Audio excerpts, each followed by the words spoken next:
Good evening, everybody, or good morning if you're on the other side of the world. Tonight, we are going to take a look at the 2024 Dungeon Masters Guide, not in its entirety, and I don't have the book yet, but I do want to talk about some of the stuff that has been released to the public and just kind of dive into it, check it out, see what it's all about. Um, we have got Well, first off, I would like to take a look at some of the artwork that's in it, specifically the cover. I think that the cover itself is interesting. And I think that there is, give me one second to get my screen organized. Share the screen. Here we go. Okay. So this is the front cover. I'm going to hide the chat for a bit, but I'll bring it back because I want your input on it too, but I want to make this as large as I can for the moment. So we've got the Dungeon Master's Guide. And first off, what we see here, does everybody recognize who this is or who this is or who this is? Okay. So what I like about the particular Dungeon Master's Guide, this one, the new 2024, is that it kind of shows us in tiers, sections, if you will, of what the Dungeon Master's toolkit is. So you've got all the little skeletons down here. That's kind of your low level fight that your players are going to go up against. You've got, and I just asked if you knew who it was, and now the name escapes me. War. Somebody in the chat, give me a hand here. War. Keep wanting to say warmonger, and that's not correct. He is always going after, Warduke. That's who I'm trying to say. Thank you, Seraphis. Warduke here. We got What's Her Face, as Seraphis states here, and Vincar back here in the back. All of these were classic from the cartoon, except for her, and I don't believe she was. But what's interesting, take a look in the background behind Vinger. What do you see there? See the dragon eyes. Yeah, that's a Dracolich. And I think that's really cool. Like I said, it goes in tiers. So this is like the low-level fighters or low-level fights of what your players are going to go up against. You've got your mid-level, you got your high level, and then you got your end boss. And it's been hinted at that perhaps the Dracolich is what's been pulling the strings the whole time. I just thought that was kind of an interesting little thing that we learned. And I do like the artwork. It's edgier than what we saw in the player's handbook, and I do appreciate that. The back of the book looks to be some kind of subterranean area. I would almost say possibly Minzo Baranzan, but if you take a look, this guy right here, that's definitely Illithid. You've got a little skeleton peeking out over here, treasure chest here. And I want to read the back here. And I also want to point out one other thing about it too. But you've got this revised and expanded Dungeon Master's Guide provides all the inspiration and guidance you need to create and run thrilling adventures for the 5th edition Dungeons and Dragons game. Inside, you'll find world-building advice, a pre-built yet customizable D&D world, and that's going to be Greyhawk, and we're going to look at the map for that here in just a bit too. Tricks for creating memorable adventures, hundreds of magic items, rules for player-controlled strongholds. We'll talk about bastions too. Ready-to-use maps and handouts, tips for keeping your players happy and on the edges of their seats, and other tools to help you be a great dungeon master.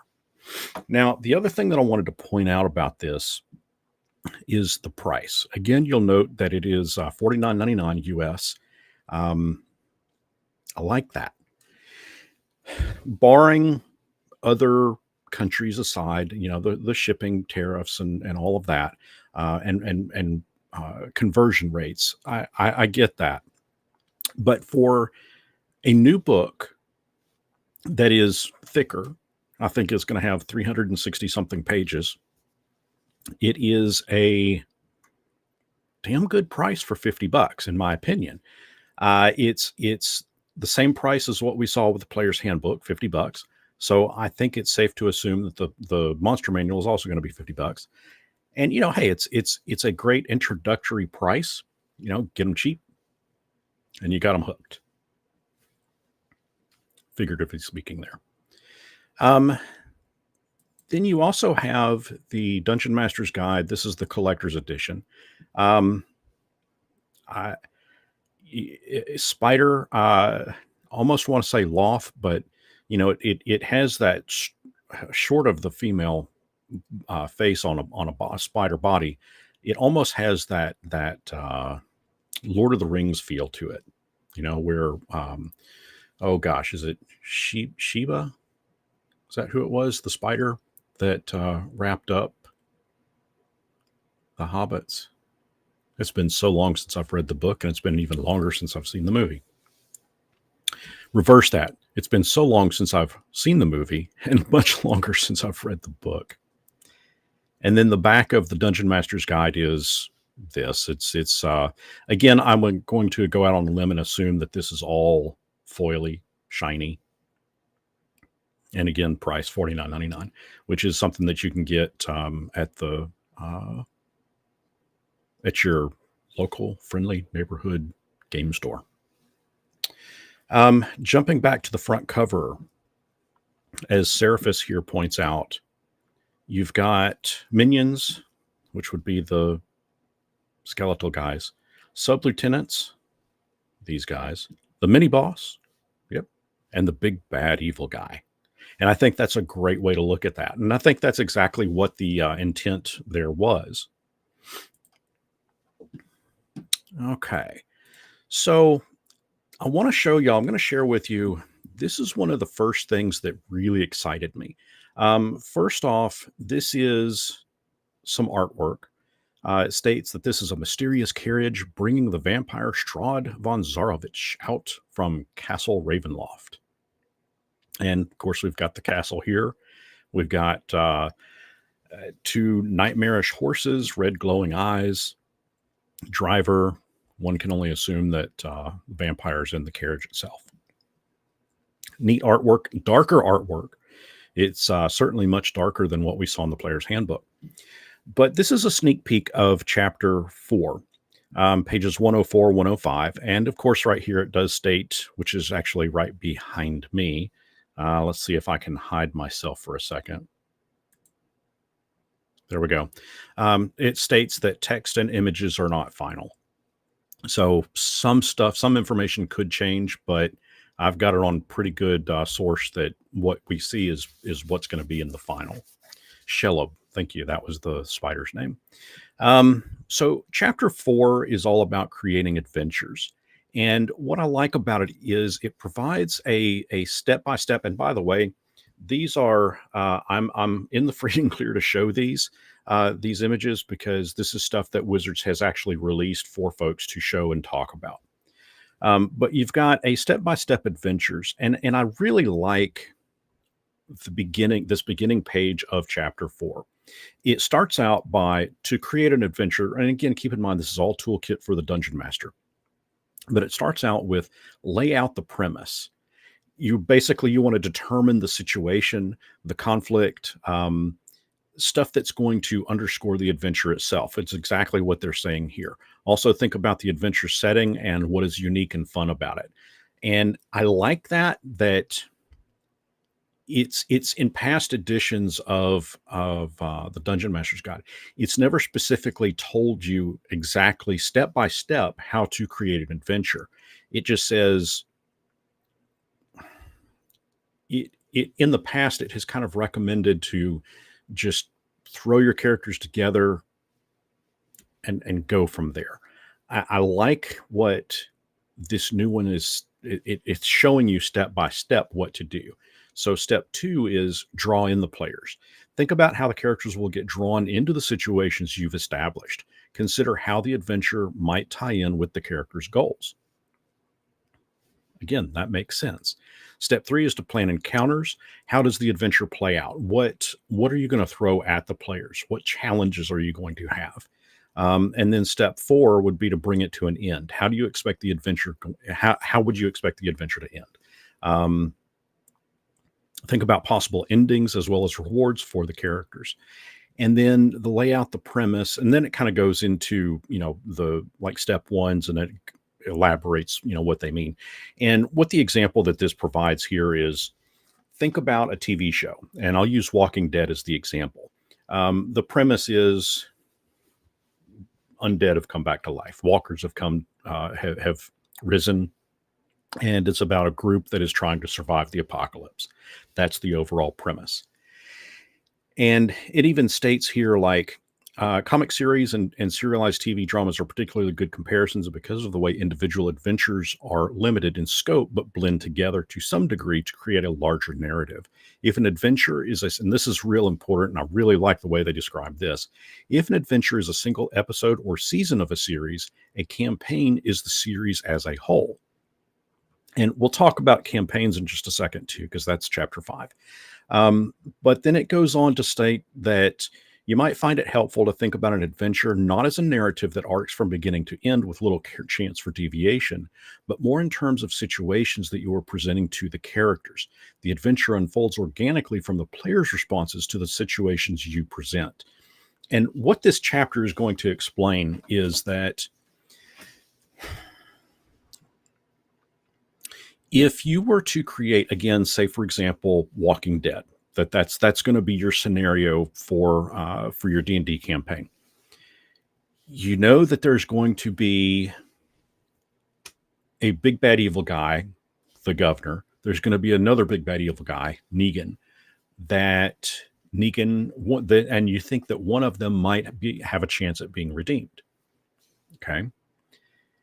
So what this chapter is going to explain is that you don't want to have such a rigid storyline narrative that the players don't have, and I don't know why I've got these in. This makes it a little more difficult for me to actually talk, but you don't want to have a story going in such a linear way that the characters are shoehorned or railroaded. Instead, what you want to have is little bullet points. And this, again, this is what this chapter kind of explains out, is that when you have bullet points that the characters will hit upon, they have the possibility of doing more for the story, of advancing the story. For example, actually, this is a great example. So you know that one of your big bad evil guys is going to be Negan, right? And you might have a notion that you want him to be redeemed, similar to how it happened in the comics. Well, to have true player agency, and again, this is what chapter 4 kind of goes into, to have true player agency, you have to be prepared. You introduce this big bad evil guy, you introduce Negan. Well, what happens if the players just decide, you know what, we're going to have an uprising and we're just going to kill him outright? Oh gosh, does that screw up your plans as a story? Well, guess what? This is the player story. So as a DM, you've got to be prepared for something like that. And that's what I like about this particular chapter, is it goes into detail about how you can accomplish still being able to pull off your story, but also have that unexpected happen. And I think that's something that's been sorely needed in a Dungeon Master's Guide. It's something that if you've been playing the game long enough, you've encountered that situation plenty of times. And the first time you do, if you're not used to it, you don't know anything. You're not you don't have the experience on how to pull something like that off. John B. John B asks, you got the DM book? No, I do not have the DM book yet. What this is a promotional release of a couple of screenshots, pages from the book that we're able to show. Now, all of this wraps up into that's all creating adventures. And this particular chapter, of course, goes into that. You'll note that it starts on page, well, 105. It's actually right behind me, covered up by me. But so keep in mind page 105. Then we jump over to chapter 5, and it's 126. So that's going to be right at 20 pages of information about creating adventures. Now, what we don't know is how much of those pages are just chock full of full page artwork like this one. Here we've got a Spelljammer ship going up against a Nautilus, and again, I love the artwork. It's to me, this screams second edition. It really does. The arrival of a mind flayer nautiloid means trouble for any world and adventure for that world's heroes. I like the artwork here, but the focus is on chapter 5, creating campaigns. So, as we stated with the creating the adventure, this takes it a step further. You string together several adventures, and you've got yourself now a full-blown campaign. And like it had in creating the adventures, this also has step-by-step campaigns. Follow these steps to create a campaign. Lay out the premise. Again, this is an overall premise for the entire campaign, not just an individual adventure. Draw in the players, plan adventures, and then bring it all to an end.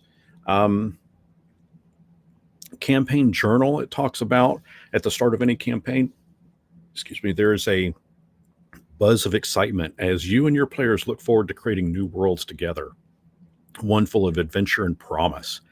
Every game session is a chance for you to show off more of the campaign setting and deepen your players' investment in it. If your campaign lasts months or years, sustaining that high level of excitement, yours as well as the players, takes effort. And that is true. It does take a lot of effort.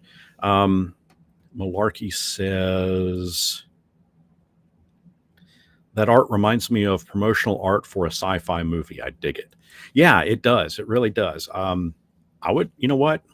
If I saw this, if I saw that right there, I would 100% go check out that movie. It's got that heavy feel of sci-fi, but it's got strong vibes of fantasy as well. I do like that. That would be cool. John asks, can anyone look this too? I would like to see it myself. There are several websites that you can get access to it and check it out. But I mean, it's exactly what I'm showing right here. I'm just hoping that my streaming is clear enough so that you guys can read it. So anyway, the campaign journal, it talks about just, detailing out, making notes, a lot like what you would do for the adventure, but this is keeping track of something that's in a larger sense. And I'll show you, actually, I will show you now. They have, so these are different trackers that you'll have access to through the DMG. And it's going to have, stuff like campaign expectations, the DM's names, players' names, campaign theme and flavor, potentially sensitive elements. So for example, if you've got a player that absolutely hates heights, you'll just want to know that. If they don't want heavy sex in the game, and listen, I'm a fan of not having that in my game. We were talking in another live stream a few nights ago. I'm here to play a role-playing game. I'm not here to play out somebody's sick sexual fantasy. So I draw a hard line at sex in my D&D games. Don't care for it. Don't like it. If that's what you need, go home, hit up Chatterbait, OnlyFans, whatever. Do your business. Take care of yourself. But that's not necessary in my game. That is a hard limit for me. Players' hopes and expectations, and this is something that the players can fill out too, but it's like stuff that they might be interested in seeing come out in the game. And at the table concerns, again, if you're playing like me, I've got minors in my game. That's another reason that I don't allow sex in it, because that's the last thing I need is an angry parent calling me up and going, hey, the hell y'all been talking about? travel planners, and I wish I had larger versions of all of these, but this is just the promo that they gave me. Travel planners, NPC trackers, the campaign journal, DM's character tracker. There's an item tracker, and the Bastion tracker. This is, I mean, it's neat. Is it 100% necessary? No, not exactly. I mean, this is stuff that if you are a seasoned DM, chances are you're already using this stuff anyway. It may not look like this. It may not actually say, campaign expectations or travel planner, NPC. It may not say all of that, but when you're writing your stuff down in your notebook to kind of keep reminders to yourself as to the flow of the story or the campaign, I promise you, you've got a list of NPCs that you have written down. You've got a list of items that you want to put in there. Yes, you're going to reference some random tables, roll some dice, and let the dice determine what items they find. But when you create an adventure, you're going to pepper it with some very specific items. And this is just a convenient way that you can do that.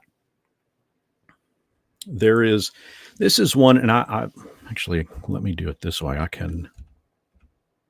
This was a low resolution that they gave, but this is a settlement tracker. So let's say your characters or your party, your players rather, are out adventuring, and they run across a settlement. Well, if you want it to be a village, which is defined as a population up to 500, a town, which is a population of 500 to 5,000, or a city, which is a population of 5,001 plus. You can put in the defining trait. Let's say what's going to be a village. You put in the defining trait of the village. Say it's not very advanced. They wear animal skins, and there is a well that they get water from. Those could be defining traits. Their claim to fame: the well has water of eternal life or eternal youth, whatever. The current calamity: they've got a band of raiders that have figured out this well and are coming in to attack, trying to kill everybody. The local leader wants you to defend them. And noteworthy people, noteworthy places, and the gold piece value of the most expensive item for sale.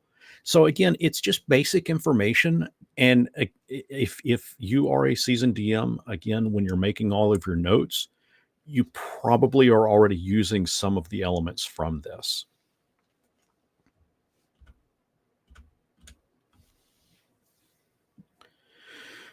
Seraphis says, I think Monty Cook Games did this simpler and easier. WotC's is kind of messy. It might be. And more, yeah, this, you hit this on the head. You don't need the border or graphics. I agree with you. You don't.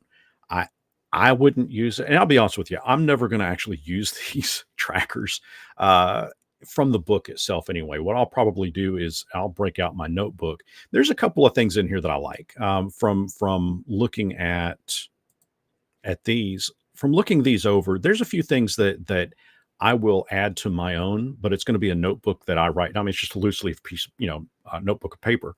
That's what I'll put down on mine. And I'll use some ideas from here for sure. But I don't think that, and I don't think that I would ruin my book by laying it down flat to make photocopies of.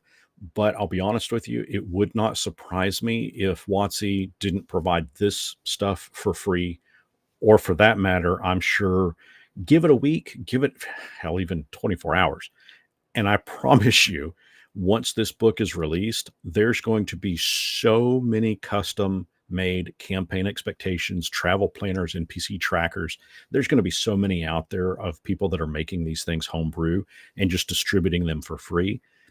That's why I'm not going to use the ones in the book. I'll just create my own, and that way I don't have to ruin the book. It's going to get ruined anyway because I'm going to be flipping back and forth, but I don't want to write in the book, and I don't want to bust that spine purposely just to make a flat photocopy of it.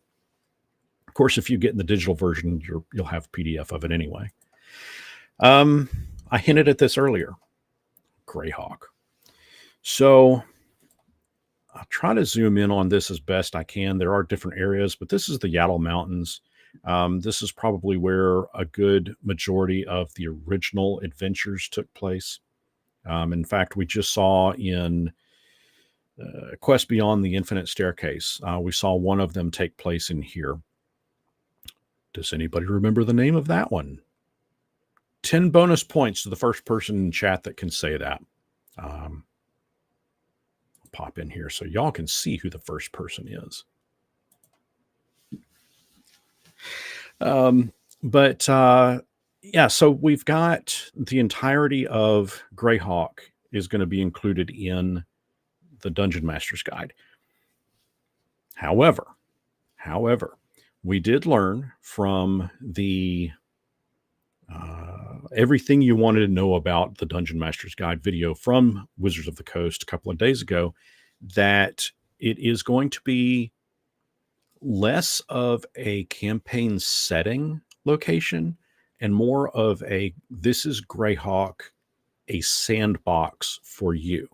If you want to use this world, this map, here is the information, and you can do with it what you want. It's not set in stone. I like that. If you want to have something that's diehard, strict to lore, they do have a section in the DMG that is a lore dump. Now, I don't know how detailed it's going to get because I've not seen it page by page, but it is going to have a section of lore that goes over key characters in Greyhawk. I know that we'll see several of the classic characters in there, and I'm okay with having this as a sandbox. Hell, that's exactly what I did with Forgotten Realms. I love the lore of Forgotten Realms and I can appreciate it. But for me and my table, I mean, I've changed the landscape of Forgotten Realms. I have added characters from other settings into it, NPCs, that kind of thing. I have killed off famous characters in Forgotten Realms and at my homebrew table. And I gravitated towards Forgotten Realms just because at that age I had the money. I was able to buy it for myself. I couldn't really find much at that point pertaining specifically to Greyhawk. So kind of, and of course we didn't have the internet back then. I mean, this is 40 something years ago. And there's just wasn't the accessibility that there is now. So that's why I went with Forgotten Realms, because I bought it and had the box set and absorbed every bit of it that I could, and ultimately changed it to suit my wants and needs for that setting. And so that's kind of what they're let me zoom back in here a little bit on a different section. But that's kind of what Wizards' goal is, and including this in the DMG is to give you a sandbox setting to make your own and add whatever monsters you want, whatever NPCs you want. If you want to have a portal going to the Citadel, the Radiant Citadel, which I think I've seen artwork for in the DMG, go for it. Make it yours. Do what you want with it. And I think that's cool. I like that concept. We also get the free city of Greyhawk. And this one, I've got a little bit of a larger image to look at. We've got the Grand Citadel, the High Quarter, Garden Quarter, River Quarter. High Tower Inn is focused. Clerkburg. And this is designed to kind of show you the overall layout of what you could potentially do with a city in your game. You'll notice that you've got a good river front here. What is this settlement that's across the bay? What could be going on there? You've got a bunch of farmland. What kind of crops are they growing out here? What is this? There's another river that's emitting out from something. What could that be? So I mean, I like that what they're showing you here is all of the potential as a new DM. And again, keep in mind, a lot of this new DMG is really catered towards the new dungeon master. They have specifically stated that. But they also follow that up with, for seasoned DMs, there's going to be a lot in here that's kind of a refresher, but a couple of new ways to look at running a game. Chris Linfesti states, I became a new DM at the start of the year, spent a lot of time trial and error with putting systems in place. These trackers would have been nice on day one to get the format down. And I think that's the part that I really like. I'll jump back to them real quick. That's part of what I really like about this is we haven't had this specifically in past editions. And again, if you're seasoned DM, you've figured it out that these are handy. But for newer DMs, that doesn't click just yet because you're still fresh. You're still trying to figure things out. And from everything that I've seen so far about the DMG, this new one, they have really put a good focus on a new DM experience.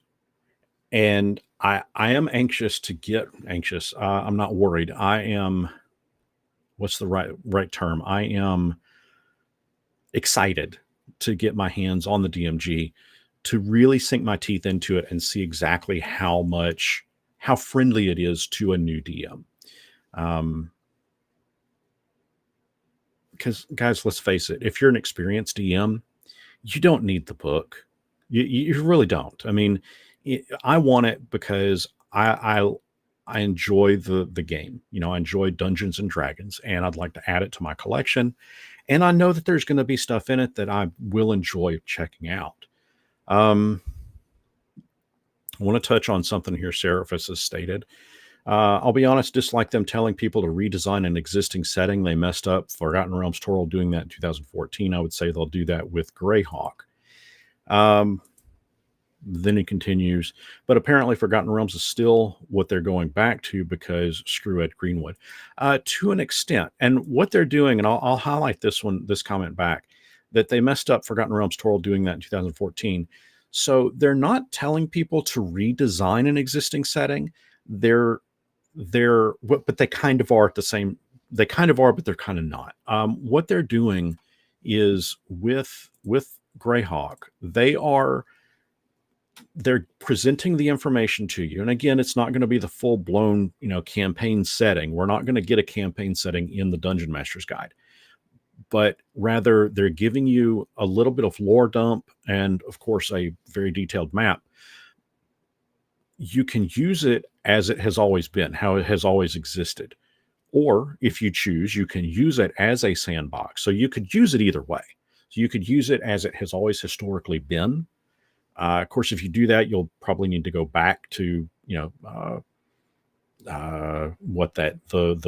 white book that Gary Gygax did of Greyhawk, going all the way back to 1E. And, there are certainly people that would have that interest in checking out the past and history. And I also like that they gave the map hexes. 1 hex equals 30 miles. And I think that's kind of cool. I just now noticed that. Or if you want, like I said, you can use the barrier peaks, for example, and create your own sandbox setting. For me, for example, my players are going to encounter a Spelljammer ship. Where did we find that out? Chapter 5. They're going to encounter a Spelljammer ship. Right. And what did you guys, what has been found in the barrier peaks? Spaceship. That's one of the adventures. One of the old school key adventures is the spaceship. My players are going to encounter this in space and have a battle with it, knock it out of commission, and it's going to go careening down onto a planet. That's ultimately going to be this. It's going to crash into the barrier peaks. So my players are going to have a kickstart of, causing that adventure to come to pass. I just think it's neat, and that's what I like about sandboxing it, is you can create something that is kinda cool, kinda clever, and if you don't want that, if you want it to just keep it as the exact lore that it has always been, cool, nothing wrong with that. Um, oh, hold on, let me jump up. I'm missing some good stuff. Okay. And this one I'll agree 100% with Seraphis on. Wish they just make the realm that they clearly obsessed with as the cartoony setting that they want the creative to be the creative sandbox. And I do think I do would like to see them. I am of the opinion that Wizards of the Coast needs to create their own brand new setting. I would like to see something with its own lore, its own set of cool characters. And I don't want to be that old guy that says, hey, get off my lawn, leave my stuff alone. Um, I don't want to jump down that hole, but I would like to see them come up with something original. And I know there's been a vocal lot of folks that say, oh, well, Wizards, they could never come up with anything original. Yeah, okay, fine. That aside, I'm not here to shit on WotC right now. I'm here to take a look at what's in the book, something I find personally exciting. Um, but that would be one thing that I would really like to see from Wizards of the Coast is their own unique setting that we've not seen before. New land masses, new NPCs, new artifacts, based in that area or in that world. I would like to see something like that. I think it would be fun. Um, what else do we have? Hey, Rivers. Rivers says, they won't do that. They're too lazy. Maybe. Could be. Could be. I want to jump back to the city of Greyhawk. So I'm going to use this as a small segue um, to talk about one of the last chapters that is in the Dungeon Master's Guide, and that is all about bastions. I am not 100% on board with bastions. Bastions are more or less an outpost that the characters can build and maintain and have something to do in downtime.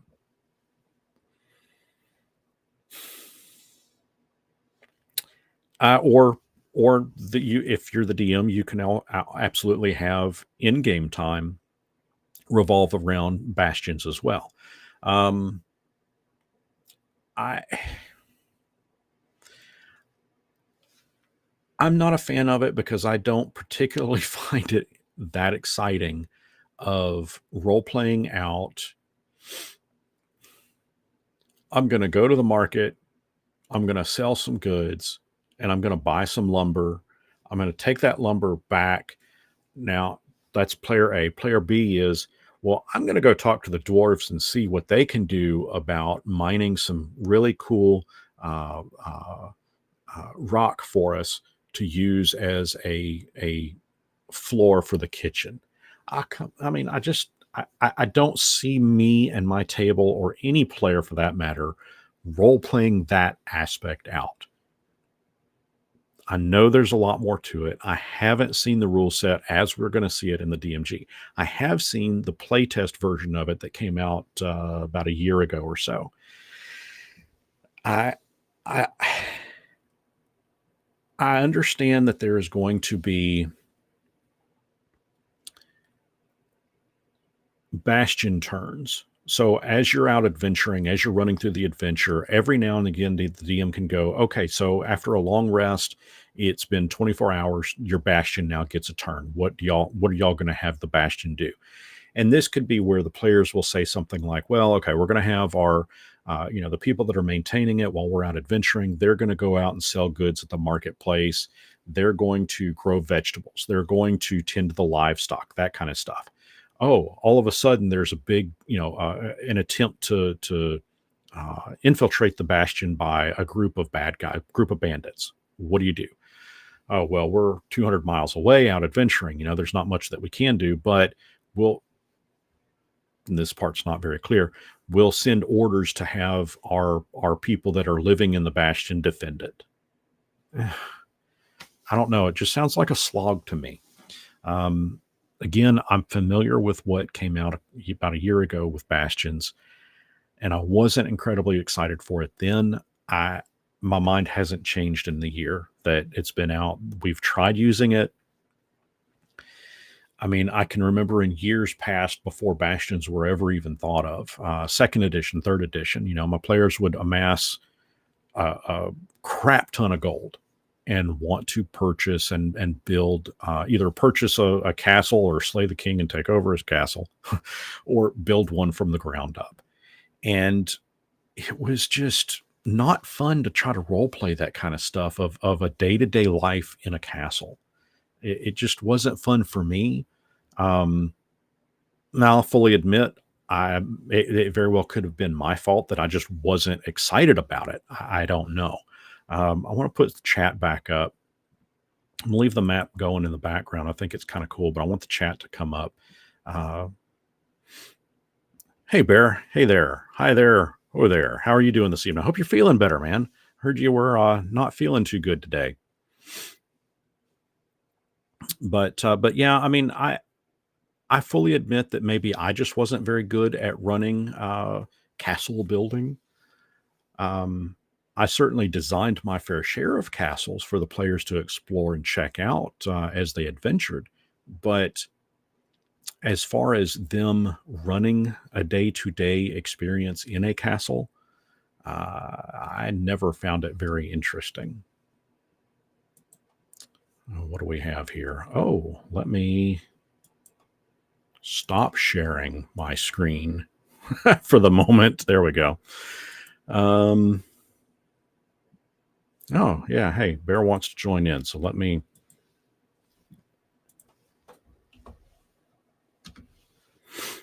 get him invited here. So I bet he's got some interesting thing. I actually have a couple of questions for him too. But yeah, so I mean, I that was one of my Bear. Here we go. There we are. Hey, Bear. I'm tiny. I'm little bear. Little Bear. How are you doing this evening? Still sick, but I'm on the mend. I'm feeling better than I was this morning. Anyway, let's talk. Sounds like you need more whiskey. Sounds like I need more of something, but it sure as shit ain't whiskey. So what's up? What comment do you have for me? Well, I want to know if it's worth it, man. Like this is where I'm at, right? Like, I'm saying every time I end a stream now. Furthermore, D&D must be destroyed. I know. Yeah, I'm a cub now. Thank you, Seraphis. That's so nice of you, Sarah. I really appreciate that. You're supposed to be on here, but you're not. So I guess that makes you the bitch. Anyway, wow, we're big. Ooh, that's a really big me face. Terrifying. Yeah. I don't think I'm ever going to be able to sleep now. I'll back up a little bit. So is it worth it? Well, I know that you're on the fence. I know that you and I have talked quite a bit about the player's handbook. I know that you are jonesing to get a copy of the collector's edition for the artwork of it. I know that you like the artwork of it. I really like the covers. I think they're really nice. I think the interior art's meh. Yeah. Well, I'll tell you this: the art, the interior art that I have seen of the Dungeon Master's Guide. Let me jump over and I'll show you. I've only got really interior art 2 pieces. Okay. That I can show at this point, and I'll show you this one. Was that Barovia or something? Yeah, this is a mysterious carriage that's bringing the vampire Strahd von Zarovich out of Castle Ravenloft. And I mean, it's a bit of a darker tone. I kind of like that. And then we have this one that is of that's an illustrated Starjammer. Yeah, Spelljammer, and I like that. I think it's cool. But everything else that I have seen it's very dark. It's right up my alley as far as artwork goes. Now, what I still have the same complaint that I've got from the player's handbook in that I think there's too much artwork. You know, it takes up too much space. I would rather have more information and less artwork. But the artwork that's in this is pleasing to me anyway. I like it. But as far as is it worth it? So, as a quick, brief overview, uh, the 2024 Player's Handbook, we've seen a lot of changes in. The 2024 Dungeon Master's Guide, from what I have seen of it, and I haven't seen the book in its entirety, but a little bit that I have seen, it is really catered for more towards the newer dungeon master. You and me, we've been running we've been running games. Doesn't even matter that it's D&D. We've just been running games for, 30, 40 years. And there's probably, in that respect, there's probably very little that we would get out of it. But there's a caveat here. But the caveat is, I think that the way the information here is presented can kind of give an old person, me, a fresh perspective on how to do some simple things. How to uncomplicate running a game. It takes a bit of the crunch. I think that's the best way to put it. It takes a bit of the crunch out of the game. Okay. And I like that. I'm a fan of easy. There's a reason that I have kind of started getting turned on to the smaller rules light games. Sure. Not that D&D has become rules light. It's not, but it's just the ease of presenting the information is there, and I like that. I can appreciate that. Sure. So that's kind of a long-winded question. Is it worth it? I think so. And it's $50. Yeah, not for me. I know. Well, and I mentioned that earlier too. I mean, barring other countries aside, I know there's tariffs and taxes and there's no tariffs. We have exchange no rates. Books. There's no printed material. We just pay tax on. That's it. But we already pay more for the product to begin with. It's always the case, and then on top of it all, it's just dear God, the pricing everyone's. But Amazon has the special edition Player's Handbook, right? Right. I'm just looking now. Player's Handbook Limited Edition. There we go. And 2020. Oh, I can't even find it now because I'm stupid. Because I'm dumb. Hang on. Anyway, it's $82. Yeah. Before tax. That's kind of crazy. Yeah. And it's a beautiful book. I mean, God, that cover is just amazing. I love it. It is. And Seraphis brings up a good point too. If you're in the US, it's probably easier just to order from their online store. But if you want to check it out before buying blind, and that's one of my biggest things. I cannot stand buying blind. I specifically want to chat about that for a second. I hate the practice that has happened with purchasing books. I think it is a tragedy. I think it is a major tragedy that bookstores are closing up because people are turning to digital ebooks to read things. You no longer can go into a bookstore, pick up a book, rifle through the pages, and read a passage and see if it's interesting. You're now pretty much buying blind. You're depending on reviewers to give all of that information to you. Yeah. And a lot of times all that reviewer is going to say is, yeah, it's a good book. You ought to go get it. And I hate that. That's one of the big things about my channel that I really like to push out there. And I admit it's gotten me in trouble. But I like to show folks what they can expect. Look in your case, it's going to be what, $87 to purchase it, you said? Well, because it's out of stock everywhere, right? Right. None of the my friendly local gaming store is 5 hours up the road, in Toronto. Yeah. So if you call them up, oh yeah, we got a couple of copies. You drive 5 hours up there. Oh shit, man. Sorry, we just sold it 20 minutes ago. You do mail order, but they're out of stock, right? Yeah. My other friendly local gaming store, which is closer to me, is just about 25 minutes away by car. Their prices are too high for it. You know what I mean? Right. And it's annoying. Right. It's like, I get it. I get everybody's got to make their cash right now, and I understand that, and they all got to do what they got to do. But Yeah. I'm not hot for this product. I know. I get it. I get it. Well, and that's why I do these kind of videos, because I want to show the information as best I can so that people can decide if it's good for them. That's why I will only ever say that it's worth it with the caveat of this is my opinion, and I'll tell you why. It's, but ultimately I always end it with you have to decide if it's, you have to decide if it's good for you and your table. I'm going to give you a raw dump of information, uh, and read passages so that you can see if you like it. I'm going to play around with it. Yeah, I No, like that better. That's better. I like that. Okay. But that's kind of my overview of the DMG 2024 in a nutshell. It's I'm excited to see more of it. And when I do get the review copy, we'll definitely be taking a deeper look at much of it. Um, and I'm really excited about the Monster Manual too to come out. I hate that we have to wait all the way until next year for it. that was like such a, when you fire half your staff, there's gonna be consequences, Yeah. and that's one of them. Like that's a big one.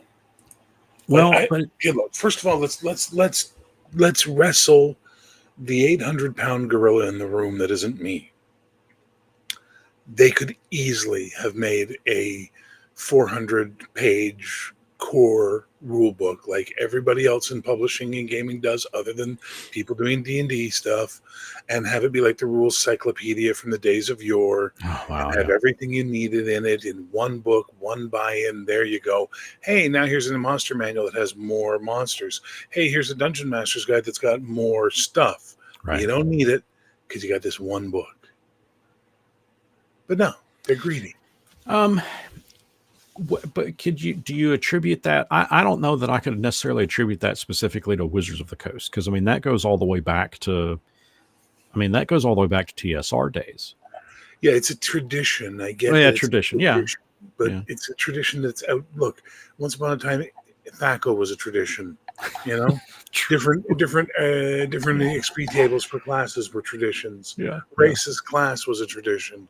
Yeah. Things change. Yeah, they do. I'll tell you this: I am very, very old school in that tradition. That is a tradition that I still enjoy. Not THACO, but I enjoy having my own book as a DM. I'm not so naive to think that, oh, what you mean players don't look through that? Yeah, of course they do. I know that they do, but at the table, I don't know. It's kind of fun for me to have, well, two books that are mine, to look through. Of course, if I'm being completely honest, I mean, I don't really even use books anymore at the table. I do. I mean, I do for Monster Manual, for the monsters. I use the Monster Manual just to have their stats on hand. But for the most part, I mean, I don't really use the DMG anymore because, I mean, there's not much in it that I don't already know. And that kind of gives me a second answer to your question. Is it worth it? And I kind of mentioned this earlier too, to an older DM like you and myself, I don't know that it would be. I can't fully answer that without actually having it in my hands. Can we kick Malachi out of the chat for what he just said? What did he just say? Savage Worlds is one book too.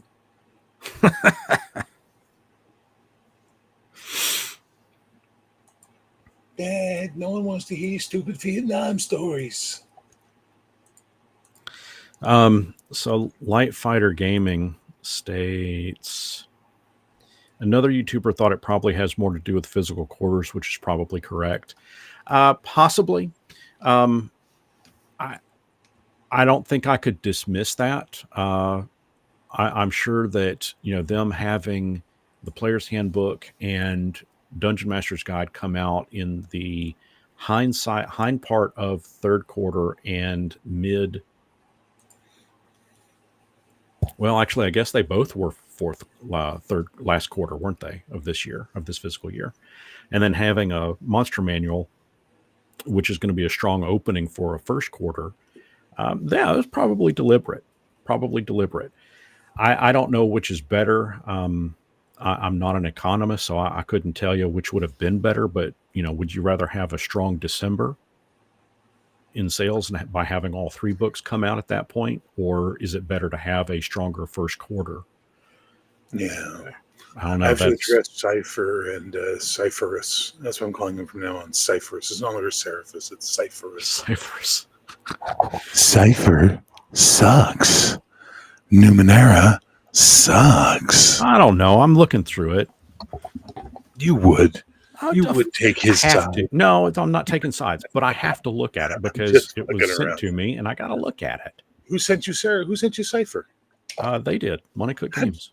Motherfucker, how do you do? Oh, it's 10,000 subscribers or 12,000 subscribers. That's how you do this. I don't know. Yeah, you represent a market share. I just bat my eyes. No, you don't.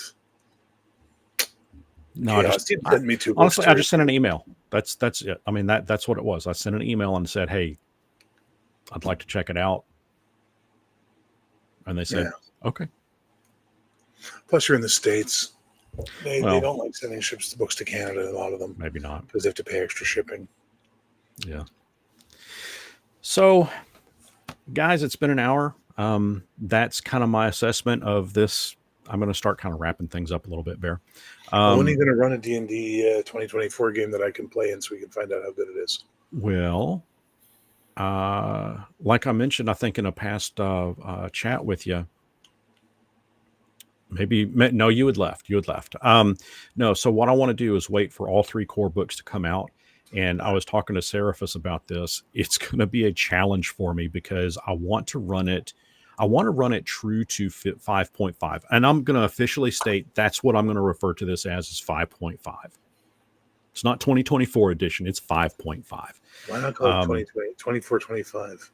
Yeah, because see, that's just stupid. I know, because the books are coming out in 24 and 25. Right. So call it 24, 25. I don't want to call it 24, 25. Fine, whatever. Cyberpunk School. D&D sucks. 5.5. But what I want to do is I want to run it strictly 5.5, no homebrew. I want to run it exactly rules as written in the book.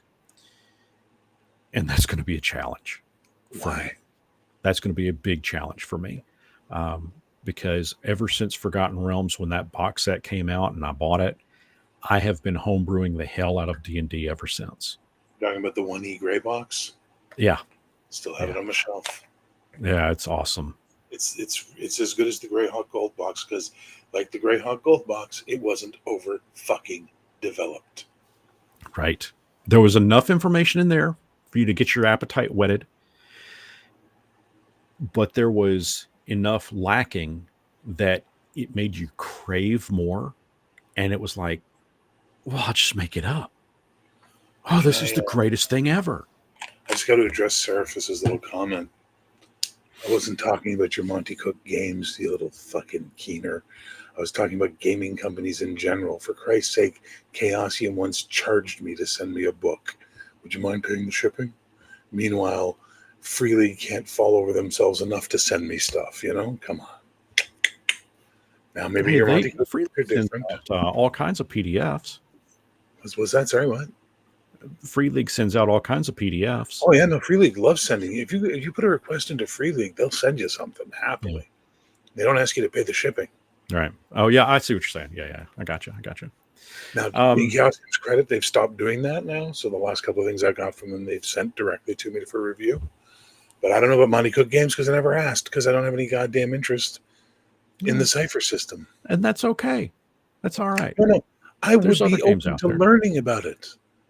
I've told a certain Australian I would be very open to learning about it, but he thinks it's way more fun to play this game instead and just sort of pretend like I hate Cypher. It's the worst thing in the world. And I play Eh, back, so we have fun. I get it. I get it. It's fun. It's all in Anyway, good. I want to play D&D 5.5 with you, so I'll have to wait till 2025. Yeah.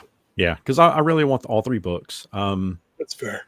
I mean, I guess we could do stuff. I mean, they've got a small smattering of creatures. I mean, you just basically be fighting a bunch of cats and zombies. That's all they have in there is cats and zombies? Well, there's other stuff too. I mean, in the player's handbook, there's dogs, there's wolves, there's bats. They're orcs or goblins or kobolds? Mm-mm. Giant spiders? Yes, there are giant spiders. Oh, at least we got that. Yeah. But yeah, I mean, I think it's going to be a challenge for me because I'm used to. This was specifically an example I gave. When was the last time you played a game of Monopoly? Many moons. The board game. Okay, but you do remember playing it in the past. Sure. So when you guys pass go, or if you pay utilities or electric, whatever, does the money go to the bank or do you put it in the middle of the board? We always put it in the middle of the board. Okay, and if you land on free parking, that person gets all that money? I believe, yeah. Yeah, that's 100% homebrew. That's not absolutely. the rules as written. Everyone knows that. Yeah. And that's what I mean is even something as simple as a game of Monopoly, we homebrew the hell out of. You know, why you have this guy add to your stream? Hate too much. Yeah. Thanks, John D. I guess I won't get you as a sub on my channel. Oh well. But like, okay, oh, I'm sorry. You landed on Boardwalk and you don't have any money. Let's work something out. Yeah, that's a house rule. Yeah, get me a soda, you know. But I mean, it's homebrew is in my genetic. It's in my DNA. You know, it's something I've been doing since day one, and it's going to be a challenge for me to run a 5.5 game the way I want to run it, and that is the way I want to run it is without homebrewing anything. I want to run it as best I can and as effectively as I can, sure, based on the rules that are there. And for that, I feel like I would need all 3 books. No, that's perfect. That makes perfect sense, and I think that's a good way to go. As for the homebrewing thing, I think all of us homebrew. I think that's the lifeblood of the system. Yeah, right? I mean, it's just the way it is. I mean, gamers like to homebrew. I've never met anyone that plays rules as written ever in my life. I've known a couple. They've gotten pretty up in my face about not sticking to rules as written, and yeah, they've wanted to have some pretty heated arguments. And I'm like, if that's how you want to play it, that's fine. Mm-hmm. I'll give you the book. You go run it next week.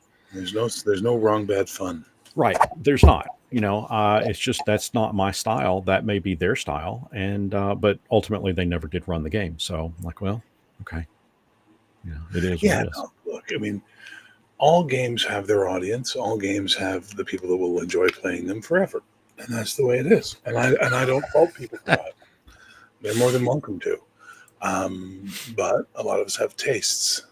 The PHBS sprites are just substitute sprites for orcs. I mean, yeah, maybe that's what we ought to do is so the sprites that are in the player's handbook, guess what? Yeah, they're now orcs. They're flying orcs.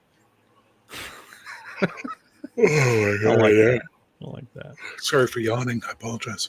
No worries. Yeah, well, Bear, I'm going to wrap things up. But okay. Yeah, well, I got other things to do, and we've been running on for about an hour now, and I kind of wanted to limit it at about an hour. What else you got going on though? I know you're sick. I hope you get to feeling better. Well, I had to cancel my Bare Bones Fantasy and Interior Veil tonight because I'm sick. Hopefully I'm better tomorrow night for Heroic. Friday Night Heroic's going to be fun.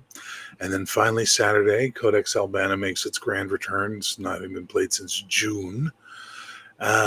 Sunday I've got Savage Swords Against the Outer Dark, or as I call it, Conan versus Cthulhu. Yeah, and then Monday night I'm starting my new Cyberpunk campaign. And then Tuesday night, Cody's supposed to start his Wizards of Shadow City campaign. So that's going to be fun. I got a lot of games. Nice. There's this every second week. I have like 6 days of games in a row. That's insane. How do you keep up with that? I love role playing. I love running games. So what am I going to do? Watch TV instead? Fair enough. Yeah. Right. Play PlayStation.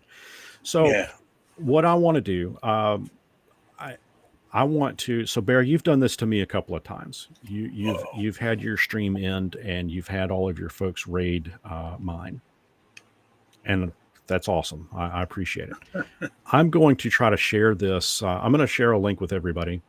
uh-oh. Um, yeah, and so this is another friend of ours, Gaming with ADHD, Brian over there, and Yeah, he is currently chatting with doing a live stream with Tom Mason, that is yeah, a miniature sculptor.